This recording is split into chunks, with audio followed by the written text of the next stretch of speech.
Okay, Perfect. so recap. Today we're talking about economics. Today we're talking about how certain things we can research, we can learn, we can get to know better. The more we know it, not only is it going to help us in our real estate investments, but it's going to help us attract partners because we can explain it to others as to why we're buying in a specific region.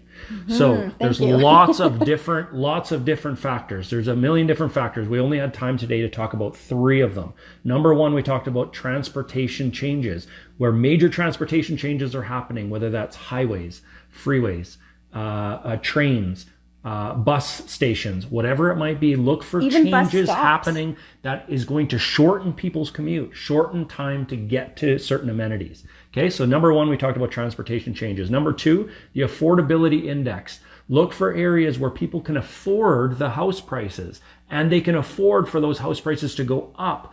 And that will create a strong long-term investment opportunity. So affordability index is a number that we want to know for wherever we're buying. What is it in that area?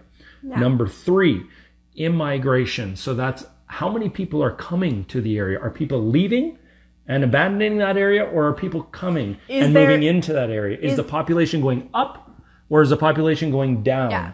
And those are the things we want to look for. So can I I just want to jump in too.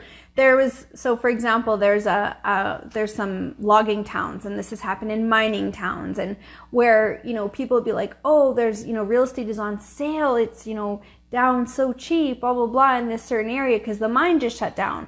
Or, logging industry, for example, right now in BC, it's going through some changes. So things have changed and the mills are shutting down. Oh, so it's on sale.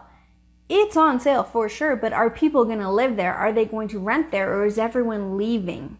So that's what you want to look for. It's not just in migration, it's population changes, period, that, make that difference. So thank you for making that point. One other story on that is I've heard, I don't know how many times, and somebody says to me, oh, I'm thinking of buying in this small little town in the middle of nowhere because I can buy a house for $10,000 or $50,000 or whatever it might be. It's super, super, super cheap.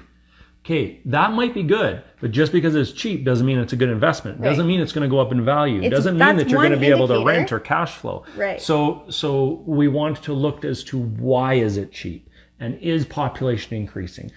Is it easy to get to? Transportation changes.